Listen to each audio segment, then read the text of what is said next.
my computer screen. Welcome everybody, we're here doing another edition of Songwriter to Songwriter. This time it's my privilege to be with my good friend Mike McMillan. How you doing, Mike? Hi Bill. So this is a good chance to kind of learn about you. And so you grew up in Michigan. I grew up in Michigan. I was born and raised in the Detroit area. Michigan, I really think that has a lot to do with what I'm going to mostly probably talk about today, which is the blues.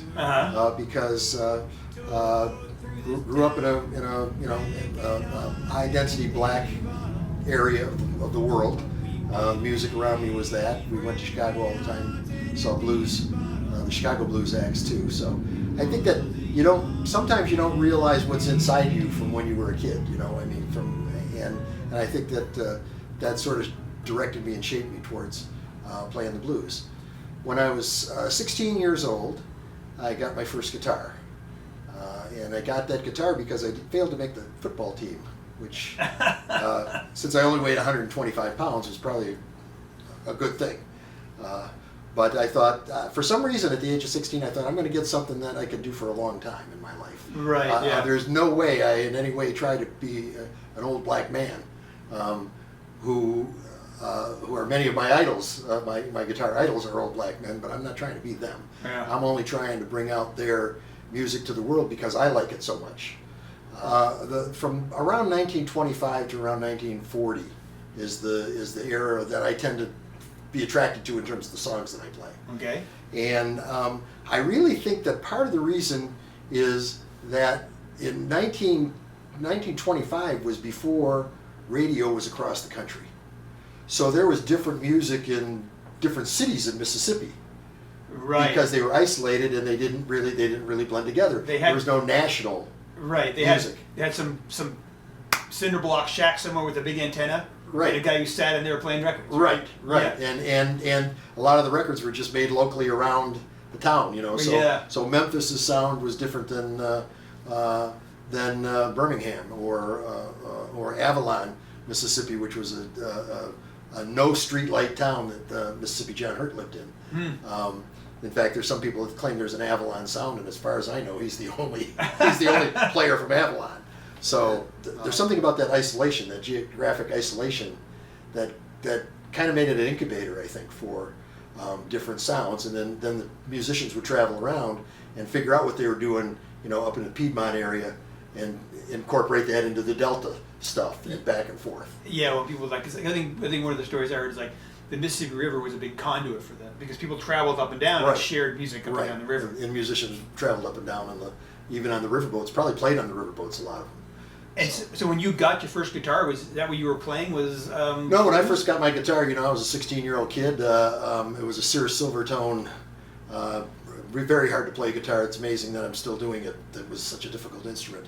But no, I was playing I think one of the big hit songs on the radio when I got my guitar was Gloria. So okay. One of my goals in life was to learn how to play the song Gloria. And you can learn how to spell the word Gloria. Yeah. There you go, right in the song. So that kind of stuff. So I was just banging at that point, just learning chords and banging around. It was really when I got to Michigan State University. I'm not going to say the year because I'm very old. When I got to Michigan State University, I had my girlfriend who forced me to go to a concert, and it was Doc and Merle Watson.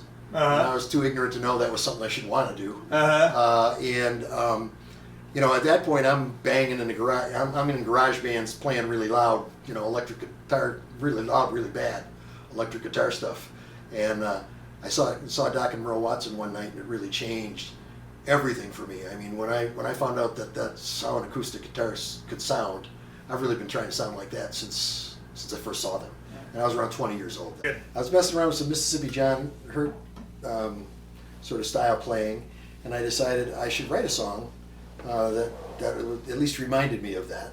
And this is what I came up with. And this is a good example of that. I've sat on this song for almost a year because I just wasn't sure whether it was any good or not.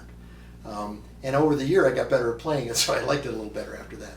But so if you don't know Mississippi John Hurt, I'll just play a little bit of guitar the way he would, on something he would play.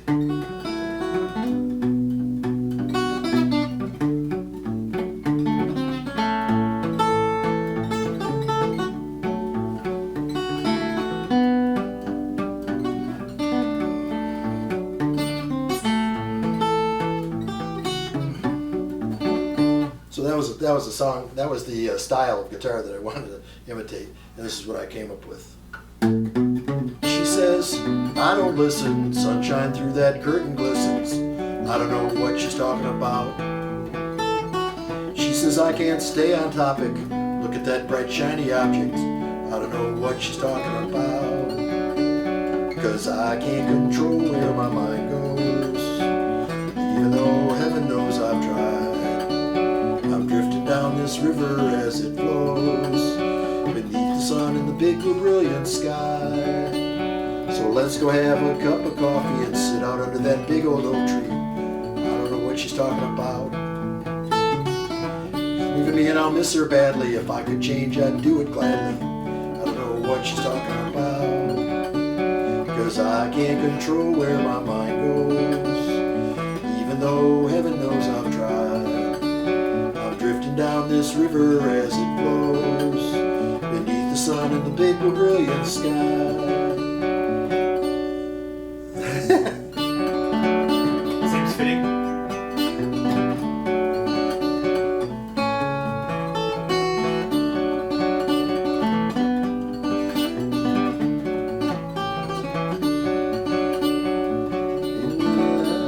I'm my own and happy as can be. I'm looking out of that blooming crab tree. I don't know what she's talking about. Never tried to cause her any pain. It looks like it might rain. I don't know what she's talking about. I don't know what she's talking about. Very nice, Mike. So, Forget the song. The words to your own song. It's a common problem. but you know that song, the topic of that song makes it a perfectly excusable thing to There you forget. go. You know, It's a song about forgetting, so it's. it's kind of like if you remember everything in the song, then you're kind of lying. Yeah, there you go. That's the truth. Well, I don't have any trouble forgetting things. So. Yeah. Well, that's a common thing for everybody, I think. Yeah. So that's your. So is that the first song you've done that kind of sounds like Mississippi John? I think so. I mean, other than that's in all my play, it's in my playing kind of with other things. But yeah, that's the first time I've attempted that, and that's what I came up with. So are you musically literate? I mean, can you read music? Yes, I can read music. I read standard music slowly. I can read tablature a little bit faster, but mostly it's gutting through it. I mean, I can't sit down and read a piece of music the first time and play it. No. Like sight read. Yeah, I can't sight read. That's right. I can't do that. Yeah. I took 3 years of piano lessons just to get better at doing that, and by the third year, I was bringing my guitar to the piano lessons. So. Well, that's I think that if anybody, I don't know if anybody watches this, that's really thinking of getting into music. Piano is a great instrument to learn. Yeah. If you want to, it just lays it right out there. You see exactly how the music works. Well, my son was taking piano lessons. He was very good. He was young. He was 7 or 8 years old. He was very good, and he wanted to quit. And I said, "You can't quit, but I'll do it with you." So I went with him every month, and since he already had 2 years in, he could play better than me, which he liked that part of it. He enjoyed that aspect. He could do something better than Dad. So, and he's a great player today. I was going to ask if he. Oh yeah. I love, every once in a while he'll sit in with my band, and it's like New Orleans has arrived. Oh really? Yeah. He just lifts things off. I mean, and he still plays piano. Plays piano, but he's taken up guitar too now. So yeah, he does both. So yeah. Well, that's a great gift to give someone young, because it's something you can do for a long time. Well, and I'll tell you what, the real gift to him. Some parents make him do it. Go to your room and do it, and I never made him practice alone. I always sat with him, and so I stood there and go, do it one more time and we can quit, And 2/3 of his youth, he was just trying to get the hell done with practicing. But as a consequence, he can play very well today. So. Well, hey, I can appreciate that, because when you're young, what you really want to do is play, right? You don't want to. But it's very hard to take as a parent. You got other kids sometimes, and you got lots going on, and just sit down even for 15 or 20 minutes a day and do that with a child. You gotta carve that time out. I mean, it's hard to do. So you have 4 kids? I do have 4 kids. Yes. Yeah. And 2 of them are amazing mimics. which I think is very good for becoming a musician. I mean, if you can, you know, one of them can do voices that, you know, anything he's heard on TV or anywhere. In fact, he'd be great for cartoon voices. The other one is a good musician too, and mimic. Well, that's the thing, especially when you're like singing. It's pretty. If you have an ear where you can, you know, it's in your head and you can then do it, then you go a long way. Yeah, I don't have that. I'm told I can see it when I see it. I know it's. I know. I wish I had it when I see it, but I don't. I don't have that. I kind of. You know, I'm more of a big work ethic guy than blinding talent.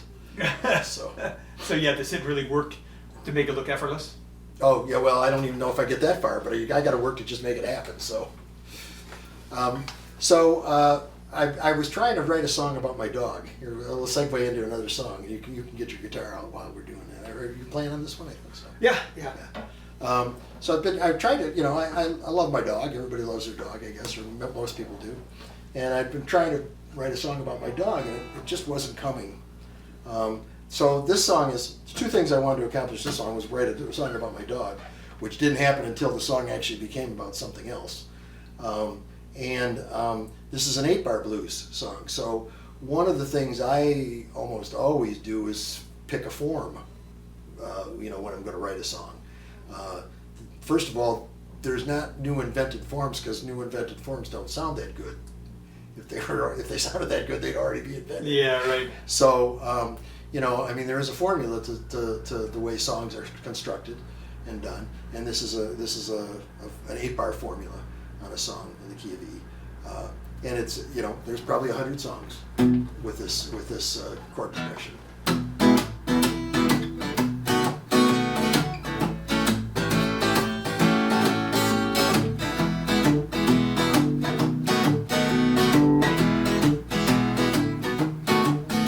On the Gulf of Mexico, you know, there's no place else I want to go. I'm living a good life with a good dog by my side. I walk the beach most every day. My dog Arthur, he knows the way.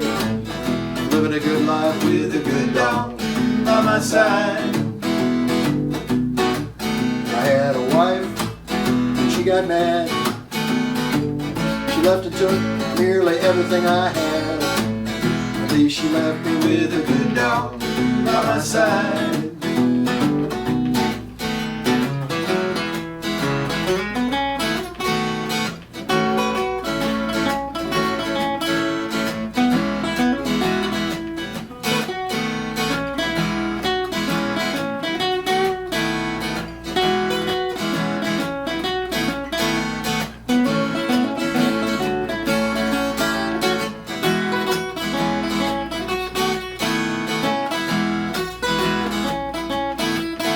Troubles and woes knock at my front door, but I can't hear them even when they roar. I'm living a good life with a good dog by my side. So that's my story. Sometimes I fail, at least I come home to a wagon tail. I'm living a good life with a good dog by my side. I wanna live a good long time, a place with rhythm and a little rhyme. I'm living a good life with a good dog by my side. I'm living a good life with a good dog by my side. You know, I think about Bob Dylan sometimes, and I think, you know, what must amuse him about all those lyrics that he's written. I mean, what does he still like out of all that stuff? And once I read an interview with him, and this is as an older man, and he said, you know, if I could write, you know, to dance beneath the diamond sky with one hand waving free again, I would. You know, he says, you kind of get what you get. And when I play that song, I'm still amused by the fact that I wrote the song, and that's my story. Sometimes I fail, but I come home to a wagon tail. Yeah. And for some reason that still amuses me.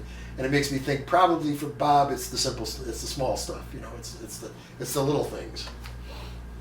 Well, that's, you know, I think when you come to lyrics too, because sometimes a lot of songs they'll have one hook in the lyric, and the whole song will be based around it. Like I remember this, you know, my dad was the old say the Groucho Marx thing about, you know, if I told you you had a beautiful body, would you hold it against me or something like this? And that became like some country song or something. Yeah. You know, just one-liner. A joke, yeah. Yeah. One-line joke, yeah. Yeah, almost every decent joke's been turned into a song, I think. Yeah. So that was about your dog Arthur. That was about my dog Arthur. He's passed now, but he was a great dog. He's a good dog. And now you've got another dog named Chet. Never guess where I got that name from. Yep, I call him Chet. His name's Chet Atkins. Because from now on, I'm naming all my dogs after my favorite guitar players. So, is he going to have to learn how to play guitar? Because that could be tricky for a dog. Yeah, I don't think he's going to. Nah, he doesn't care much about his name even. So you just got back from a trip to Michigan? Been to Michigan. It's always wonderful to go there because I call up some of my old buddies and they're willing to drive, you know, an hour or more to come and play music with me on the back porch. And we had a couple of jam sessions like that. It was way fun. Just way fun. You know, there's a law there that the further away you are from home, typically, the more you're willing to drive to do something. Yeah. Well, we used to say, when I gave speeches more often, I said, you know, an expert's anybody 50 miles from home with a briefcase. I mean, so, and by the way, nobody's appreciated at home. So yeah. That's the point of that story. I think I've heard a lot of little jokes like that. When, like, you know, a consultant is somebody who's written books on how to make love to a woman who currently isn't dating anybody. Yeah, and hasn't for a long time. Yeah. Okay, so Bill and I play together in a band, and Bill's a great songwriter. He's inspired me to at least, you know, write down some of the things I come up with, and that's great. And I love playing Bill's songs. So we were putting together a band album. I didn't do much. Bill did 90% of the work. Bill was putting together a band album for us. There it is, right there on the wall. And I submitted a song to it, and it was fine. And then Bill rewrote the song, and that's what we're going to play. And this is a great example of. This is one of the great things about a band, is I can do my strongest thing, and you can do your strongest thing. We put them together, and maybe it's stronger than either of our strongest things. And this actually, you know, because this started out as one of Mike's songs on the CD, because it's, you know, Bob Williams, Mike, and myself, and we kind of just, you know, split up the songs on it. And so this song, he had it about, the line was, the juice isn't worth the squeeze. And that is a saying that goes back a long way. Right. Some people took offense to it. Right. And honestly, I don't know what the basis of that is. I can understand maybe why people could, because maybe they could suggest something about it. But for the most part, it's just an old saying. Means it isn't really worth. You're not worth the trouble. Yeah. That's what I thought it meant. That's right, when I wrote the right, song. right. That's what I thought it meant. But yeah, we started to get some feedback that was somehow offensive. Right. And since I didn't know how, I figured it probably was. and not that either one of us are really going to try to not be offensive. Yeah, you know, we're not going to. But we want to be offensive when we're planning it, not by mistake, not unintentionally, not accidental offensive. We don't want to do that. So yeah, Mike had come in, and we had Clark Johnson put down bass. I put down some drums on this track. Mike and both, I think, has put down the rhythm guitar on it, and then.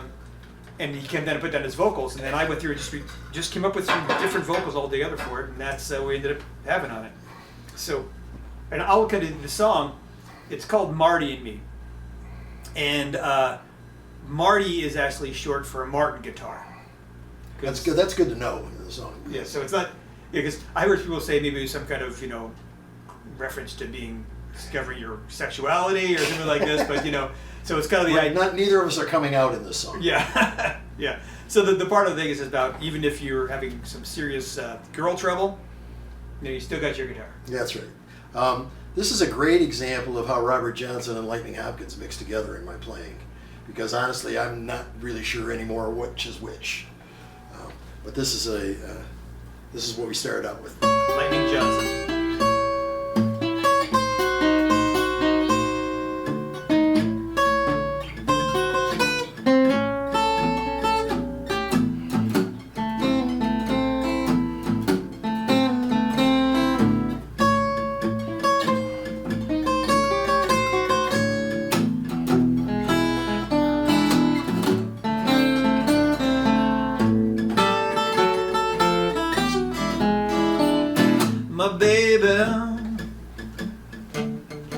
done me wrong.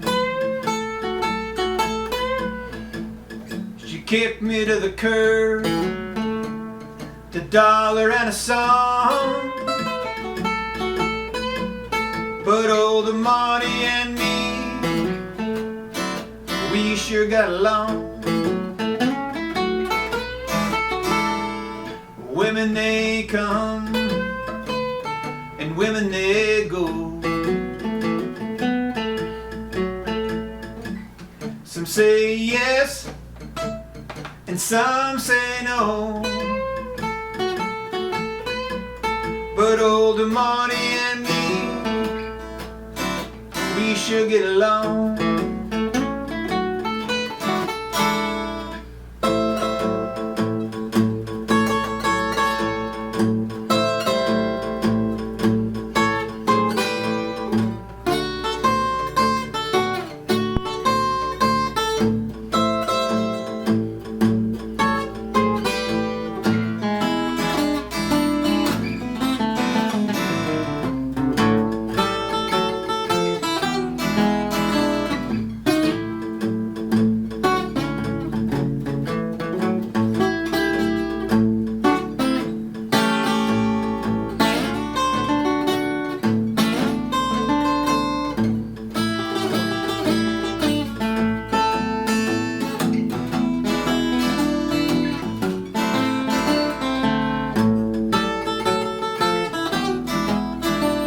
I gave my baby a wedding ring.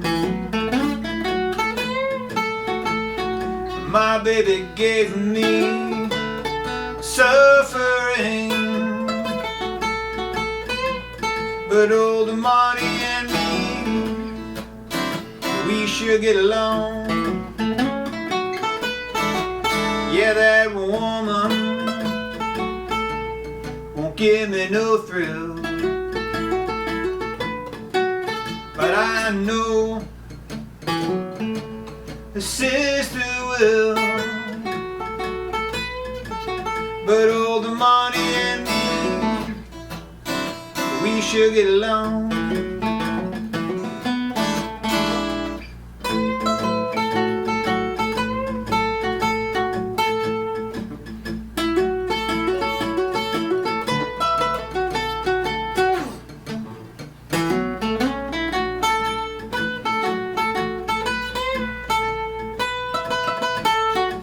Sorry.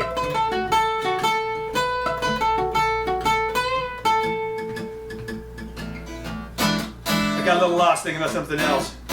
Sorry. My baby, she done me wrong. She kicked me to the curb, the dollar and a song.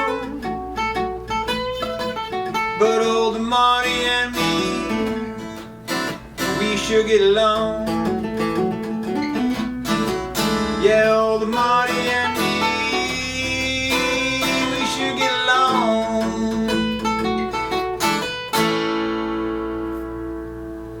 Or doesn't mean you don't music. Oh, I don't mind talking about my work. I mean, I worked for a labor union for 30 years. Yeah. It's a job that has a lot of different aspects to it. I mean, I was both fighting with the boss and was the boss. I mean, 50 people worked in our organization, and I was the number 2 person. So that included everything from, telling people what to do and supervising things to the next day being in and negotiating a contract with a big company or I think healthcare. One of the lessons there is everybody's got a boss. That and there is work out there for generalists. I mean, I think the world in many, many ways, because one day I'd have to know about healthcare, the next day I'd have to know about something else in a contract, the next day I'd be at a meat processing plant. If I only knew one thing, it would not have been very good. And I think the world trains so many people now to do one thing, to specialize in something. Yeah. And I just, just a shout out to the rest, to all of us generalists. I guess they say, when you're, when your only tool is a hammer, Every problem looks like a nail. Yeah, that's right. That's right. So with your long time in the labor union, so the one, you say you know a lot of different things. So where is Jimmy Hoffa? There's no mystery about what happened to Jimmy Hoffa. I mean, where he is might not be Right, where his body is. Might not be well known, but yeah. He's not living in one of these condos out here in And Florida. believe me, most of the union work is not as exciting as Jimmy Hoffa's life. So, this acoustic music. You know, I got the opportunity to take lessons from Stefan Grossman twice. Mm-hmm. Stefan, for people that don't know, Stefan's from New York City originally, and he took lessons from Reverend Gary Davis, who is one of the great blues guitar players in the world, who was also a New York street preacher. So through that process, Stefan met Skip James and Mississippi John Hurt and Howlin' Wolf and many of almost all, Muddy Waters, almost all of those guys. In fact, the first time I met Stefan, he was just coming back from Eric Clapton's Guitar Summit. Mm-hmm. He played a set with Kev Moe at the Guitar Summit.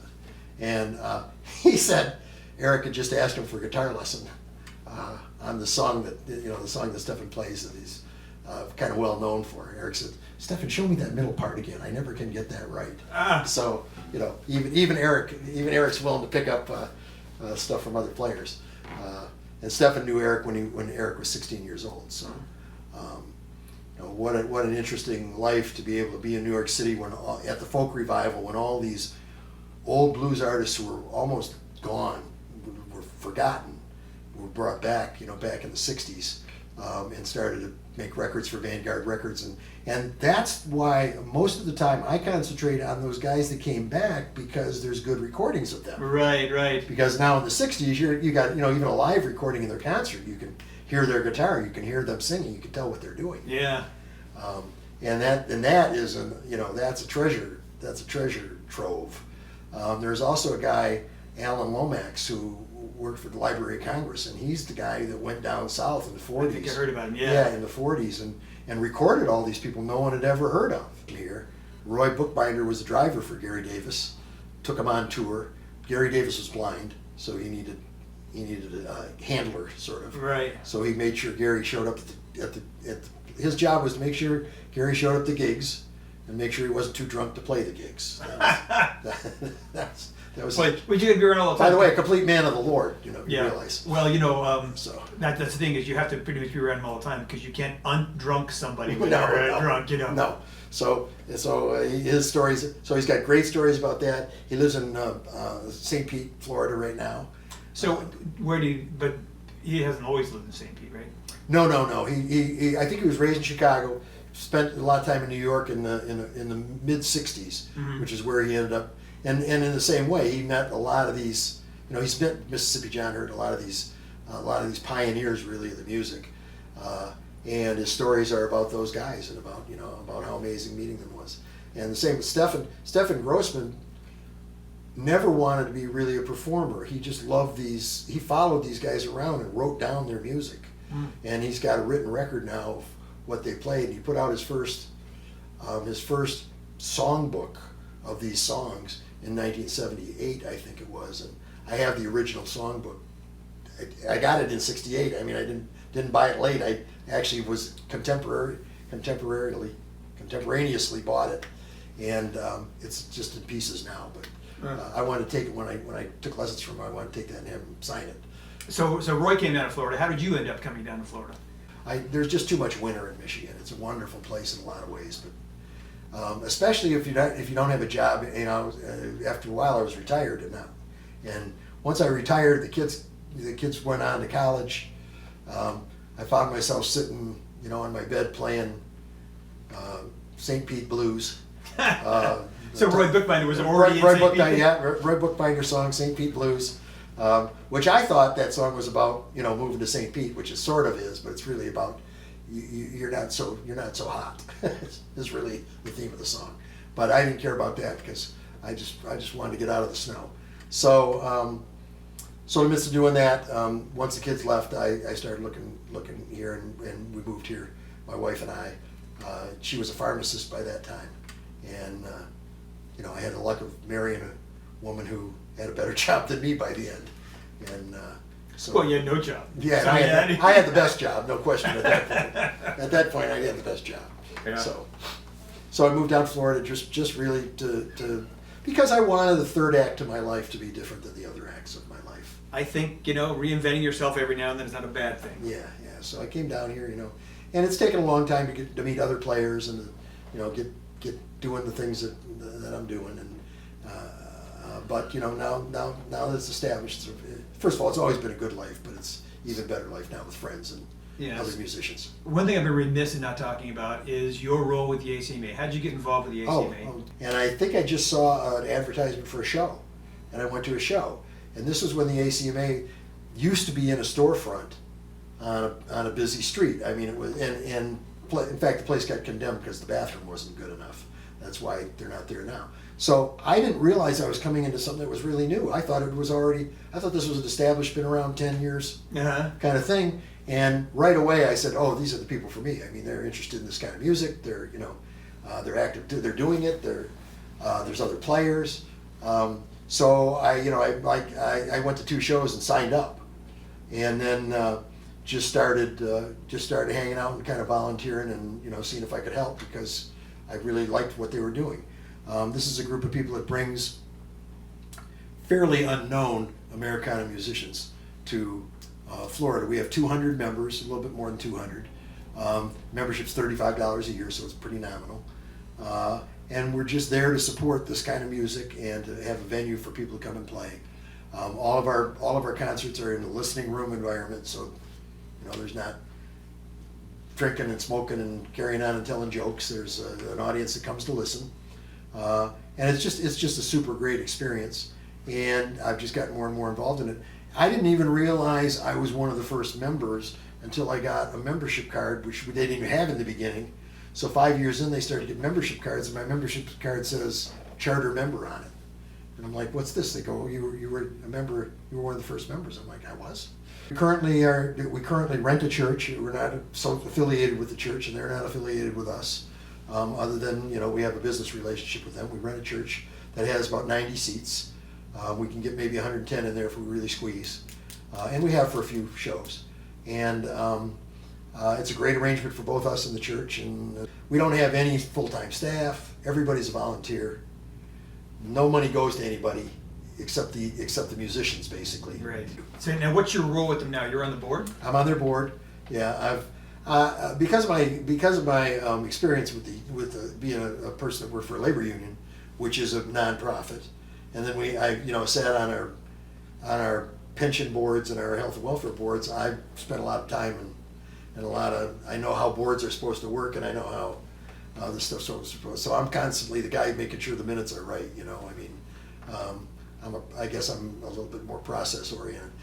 You're an engineer, and I'm. So are you the secretary? We're not musical. We don't have really musical souls in the sense that we're not interested in living in poverty. I don't think for our art. At least I'm not. I went to engineering school. I don't know if you even know that. I went to an engineering school as a freshman in college. So that was my plan, was to become an engineer. And then that particular school had no women at it, so that was a really pretty big drawback for a 19-year-old. Well, to me, that's the only reason I got through school. Because if there were more women, I might not have. Oh, okay. Well, that's a thought. But so anyway, that's kind of a wrap. I want to thank Mike for coming. The 5 blocks he had to get here in the blazing heat of Florida. I think there's a few people. I think the next interview I have coming up is Karen Cohen, and she's got a similar musical taste than you. Yeah, I love Karen. I love Karen's playing, and she's very authentic. Yeah. Everybody who's pretty much been interviewed is different in their styles. It's a very, very diverse. It's hard to get bored listening to people at the ACMA because everyone's so different. Yeah. And even me, I played bluegrass for 10 years, so I can still play that stuff. So was this after the doc and? Yeah. Well, Doc played bluegrass, and he played flat picking and fingerstyle, and so I always thought that seemed like that should be possible. Yeah, it is if you've got 2 lives to spend, I guess. That's like you'd be a pro football player and a pro baseball player, but you got to be really good. Yeah, and you're going to be better at one than the other, more than likely. More than likely, anyway. Yeah, so thanks again for Mike for coming out and doing the show. Thanks a lot, Bill.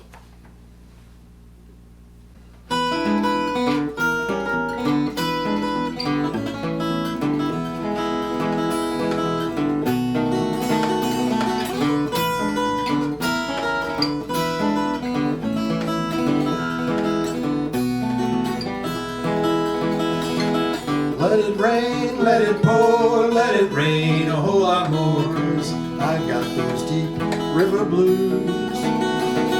Let the rain wash right down, let the waves sweep along. I got those deep river blues.